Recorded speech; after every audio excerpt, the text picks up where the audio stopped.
తాకట్లో ఉన్న మీ బంగారాన్ని విడిపించి ఆ రోజు ఆన్లైన్ రేటుకి కొంటాం. Sharma gold company. నమస్కారం అండి, సుమన్ టీవీకి స్వాగతం. నేను గీతాంజలి. ఇవాళ మనతో పాటు ఉన్న అతిథి దరహాస్ పాలకొల్లు. వీరు భక్తి తత్వవేత్త, ప్రవచనకర్త.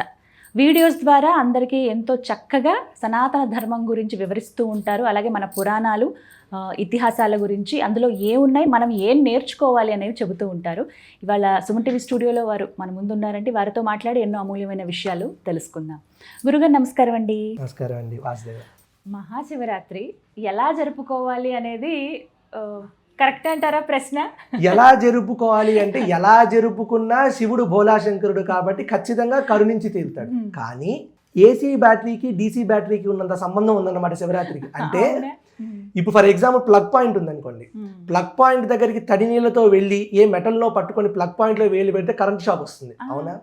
కానీ తడి నీళ్ళతో తడి చేతులతో ఒక డీసీ బ్యాటరీ అంటే నార్మల్ రిమోట్ కంట్రోల్ బ్యాటరీని పట్టుకుంటే ఏమి అవ్వదు.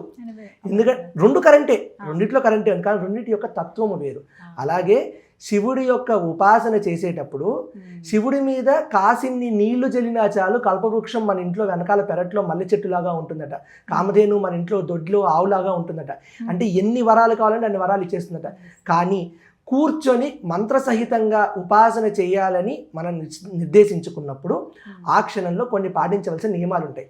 పాటించలేకపోతే కాసిని నీళ్లు పోసినా చాలు. కానీ ఈ నీళ్లు పోస్తే ఏమవుతుందో ఆ నీళ్లు భక్తి కన్నా భయం ఎక్కువ ఉండకూడదు. ఈ మధ్య ఎక్కువైపోయింది. ఎందుకంటే ఈ పానపట్టం ఏదైతే ఉంటుందో శివుడి యొక్క పానపట్టాన్ని తూర్పుకు తిప్పచ్చా, అసలు శివలింగాన్ని ఇంట్లో పెట్టుకోవచ్చా, శివలింగాన్ని ఇంట్లో పెట్టుకుంటే అందరూ వైరాగ్య చింతనలు అయిపోతారట, మా ఇంట్లో అందరూ గృహస్థులు ఉన్నారండి మేము ఉండకూడదా, ఈ భయం ఎక్కువైపోతుంది. శివుడు నిజంగా మీ ఇంట్లో నువ్వు లింగాన్ని పెట్టుకొని నువ్వు అభిషేకం చేయకపోతే నిజంగా ఏమన్నా ఇబ్బంది పడతాడా? పడ్డు. కానీ ఇబ్బంది పడకుండా చూసుకోవాల్సింది మనము. మన ఇంటికి ఒక గెస్ట్ వస్తే ఆయనకి ఎలా చూసుకుంటాం? ఆయనకు ఆసనం ఇస్తాం. అదే కదా షోడశోపచార పూజ. ఆయనకు ఆసనం ఇచ్చి ఆయన ఆవాహన చేసి పాద్యము అర్ఘ్యము ఇవన్నీ ఇచ్చి ఆయనకు మంచినీళ్ళు ఇచ్చి తాంబూలం ఇచ్చి భోజనం చేసి నీరాజనం చేసి ఇంత చేసినప్పుడు మరి ఆ గెస్ట్ని నార్మల్ గెస్ట్ వస్తేనే ఇన్ని పనులు చేసినప్పుడు భగవంతుడే వచ్చి కూర్చున్నప్పుడు మనం ఎంత చూసుకోవాలి? అందుకు ఇంట్లో లింగము పెట్టుకున్నప్పుడు కుదిరినంత మేర అభిషేకం చేయండి. కానీ ఒకవేళ అభిషేకం చేస్తున్నప్పుడు రుద్రాభిషేకం చేస్తున్నట్టయితే, రుద్ర సూక్తము చదువుతూ రుద్రాభిషేకం చేస్తున్నట్లయితే దానికి కొన్ని నియమాలు ఉంటాయి. నియమాలు పాటిస్తే ఏసీ కరెంట్లో ప్లగ్ పాయింట్ పెట్టినా ఏమి అవ్వకపోతే ఎలా అయితే ఉంటుందో అలా ఉంటుంది అనమాట. అవి రూల్స్. అయితే ఇది నార్మల్గా శివాభిషేకానికి చేయాల్సినటువంటి రూల్స్. కానీ వచ్చేది మహాశివరాత్రి అంటే మాఘ అమావాస్యకు ముందు వచ్చేటువంటి చతుర్దశి. చాలా మందికి ఒక క్వశ్చన్ ఉంది, చతుర్దశి అర్ధరాత్రి పూట పరివ్యాప్తమై ఉన్నప్పుడే మహాశివరాత్రి. అంటే ఆదివారము చతుర్దశి వస్తుంది. చతుర్దశి ఆదివారం అర్ధరాత్రి ఉంటుంది కాబట్టి ఆదివారమే మహాశివరాత్రి. అంటే త్రయోదశితో కూడుకున్నటువంటి చతుర్దశి వస్తుంది కాబట్టి అది మహాశివరాత్రి. ఇది క్లియర్. అయితే శివరాత్రి రోజు ఉపవాసము జాగరణ చేస్తూ శివునికి అభిషేకము చేయమన్నారు. ఈ మూడు అసలు ఏంటో తెలుసుకోవాలి. అంటే భయపడిపోతున్నారు ఫస్ట్. ఏంటంటే ఉపవాసం చేయలేమేమో, జాగరణ నిద్ర వచ్చేస్తోంది, లేకపోతే అభిషేకం చేయకపోతే ఏమవుతుంది, భయాల కన్నా కూడా తత్వం తెలుసుకొని భక్తితో ముందుకు వెళ్ళగలిగితే ఈశ్వరుని యొక్క అనుగ్రహం లభించి తీరుతుంది. ఉపవాసము మొట్టమొదటిగా అసలు ఉపవాసము అంటే సాంస్క్రిట్లో మీనింగ్ ఏంటో తెలుసుకోవాలి. ఉప అంటే దగ్గరగా, వాసము అంటే ఉండుట. దగ్గరగా ఉండుట ఉపవాసము. దేనికి దగ్గరగా ఉండటం అంట? శివరాత్రి రోజు చేస్తున్నాం అంటే జన్మకో శివరాత్రి అంటారు కదా. ఉపవాసము అంటే ఈశ్వర తత్వానికి దగ్గరగా ఉండటం, అదే ఉపవాసం. అంటే పొద్దున్న లెగిచిన దగ్గర నుంచి సంకల్పం చదువుకొని అమోపాత సంస్థ దుర్దక్ష ద్వారా అని సంకల్పం చదువుకొని అక్కడి నుంచి స్వామి నేను ఇవాళ రోజున నీ ఆలోచన తప్ప మరి ఏ ఆలోచన లేకుండా ఉండేటట్టు నన్ను అనుగ్రహించు. ఉంటాను లేదో నాకు తెలియదు. అందుకే కదా పోతనామాచులు నీ పాద కమల సేవయు నీ పాదార్చకులతోడి నెయ్యము నితాంత అపార భూతదయ్యేను తాపసమందార నాకు దయసేయగదే అన్నారు. నా చేతుల్లో ఏమి లేదు, నువ్విస్తే నువ్వు అనుగ్రహిస్తే నేను ఉంటాను, లేకపోతే ఉండలేను. అందుకే సంకల్పం చెప్పుకునేటప్పుడు ఈశ్వర నేను ఉపవాసం ఉండి మరి ఏ ఆలోచన లేకుండా ఉండేటట్టు నన్ను అనుగ్రహించు అని సంకల్పం చేసుకుంటారట. చేసుకొని మనకున్నటువంటి పంచేంద్రియాలు, జ్ఞానేంద్రియాలు, కర్మేంద్రియాలు, వీటన్నిటిలో కూడా ప్రతి క్షణము కూడా ఈశ్వరుని యొక్క తత్వము యొక్క చింతనలో ఉండాలట. ఆత్మాత్వాం గిరిజామతి సహచరా ప్రాణా శరీరం గృహం పూజాతే విషయోపభోగరచన నిద్రా సమాధిస్థితి సంచారపదహ్యో ప్రదక్షిణ విధి స్తోత్రాన్ని సర్వాగిరౌ యద్యత్ కర్మ కరోమి తత్తదఖిలం శంభో తవారాధనం. నేను మాట్లాడితే నీ స్తోత్రం అనుకో, నేను నడిస్తే నీ చుట్టూ ప్రదక్షిణ చేస్తున్నాను అనుకో, నేను పడుకుంటే సమాధి స్థితిలో ఉన్నాను అనుకో, నేను ఏం చేసినా నీకే అర్పిస్తున్నాను అనుకో, ఇంతకన్నా నాకు చేయడం ఏమీ చేత కాదు అని చెప్పి ఉపవాసము ఈశ్వర తత్వానికి దగ్గరగా ఉండాలట. అయితే కొంతమందికి చాలా ఈజీగా ఈ క్వశ్చన్ వస్తుంది, నాకు ఆరోగ్యం బాగుండట్లేదండి, ఏం చేయమంటారు? ఉపవాసం, నాకు బీపీ ఉంది, షుగర్ ఉంది, ఉపవాసం ఉంటే మెడిసిన్ వేసుకోలేను. చెయ్యొద్దు. రుద్రమే చెప్తోంది, ప్రథమో దైవ్యో భిషక్.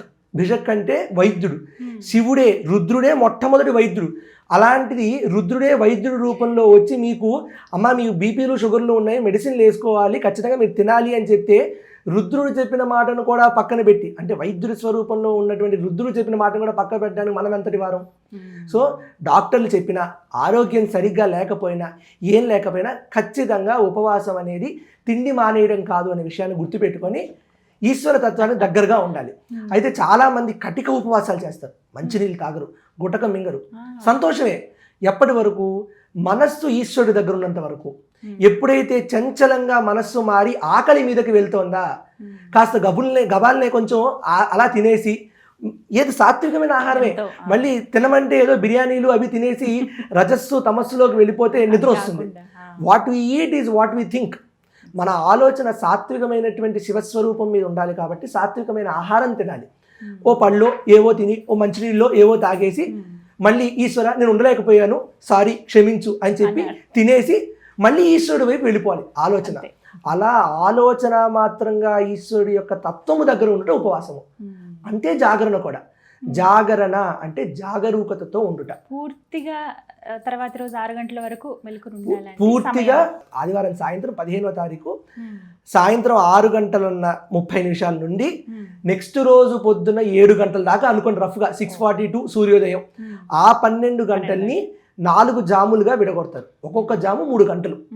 అంటే 6 to 9, 9 to 12, 12 to 3, 3 to 6, ఒక హాఫ్ అన్ అవర్ అటు ఇటు వేసుకోండి, రఫ్గా చెప్తున్నాను. సో ఈ 6 o'clock నుంచి నెక్స్ట్ రోజు 6:42 దాకా ఈ 4 జాముల్లోనూ ఉపవాసము, జాగరణ. మళ్ళీ ఉపవాసం అంటే తిండి మానేయడం కాదు, జాగరణ అంటే నిద్ర మానేయడము కాదు. నిద్ర రానంత స్థితిలో, పరమానంద స్థితిలో నేను ఉండగలిగి నీ అభిషేకము నేను చేయగలిగేలా నన్ను అనుగ్రహించు అని ఈశ్వరుని మనం కోరుకోవడమే జాగరణ. జాగరణ అంటే జాగరూకతతో ఉండుట, అంటే అవేర్, మెలకువగా ఉండట కాదు. మెలకువగా అందరం ఉంటాం, రోజు ఉంటాం. మెలకువగా ఉండి రోజు నైట్ పూట సినిమాలు చూస్తూ నెట్ఫ్లిక్స్ ఇంకేదో చూసుకుంటూ 2:30, 3 అయిపోతుంది, ఇంకో 3 గంటలు ఉంటే అయిపోతుంది, సరిపోతుంది. కానీ being aware of what? Aware of his presence. జంతువునాం మనుష్య జన్మ దుర్లభం అంటారు. అంటే మనిషి కొన్ని వేల కోట్ల జన్మలెత్తి ముందు ఖనిజంగా పుట్టి, తర్వాత వృక్షంగా పుట్టి, తర్వాత జంతువుగా పుట్టి, తర్వాత మనిషిగా పుట్టాడు. ఖనిజానికి మీరు ఎప్పుడైనా చూస్తే రాయికి తనున్నాననేటువంటి అస్తిత్వం తెలియదు, అలాగే కదలలేదు. అంటే చైతన్యము ఉండదు, చేతనము ఉండదు, రెండు ఉండవు. కానీ అక్కడి నుంచి ఎవాల్వ్ అయ్యి వృక్షంలోకి వెళ్తుంది. అంటే చైతన్యం ఉంటుంది, తానున్నాననే విషయం తనకు తెలుస్తుంది తప్ప చేతనము కదలలేదు అది. కానీ దాని తర్వాత నుంచి జంతువు రూపంలోకి వెళ్తుంది. తను ఉన్నానని తనకు తెలుస్తుంది, తను కదలగలుగుతుంది. ఈ 2 ఉన్నాయి. కానీ దీని మీద నుంచి ఎవల్యూషను చేతనము, చైతన్యము, ఈ రెండిటితో పాటు బుద్ధి అనేటువంటి విషయాన్ని ఇచ్చినటువంటిది నరజన్మ.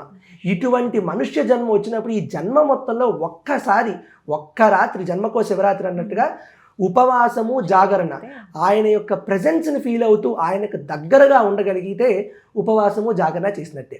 అలాగే ఇందాక చెప్పినట్టు ఈ 4 జాముల్లో కూడా కుదిరినంత వరకు అభిషేకము సజలముతో చేసినా పర్వాలేదు, అంటే మంచి నీళ్ళతో చేసినా పర్వాలేదు.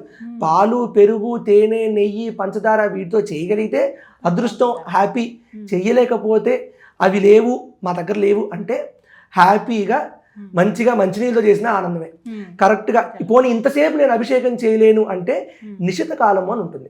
అర్ధరాత్రి 12 గంటల నుంచి తెల్లవారుజామున 1:10 గంటల వరకు, అంటే ఒక 70 నిమిషాల పాటు.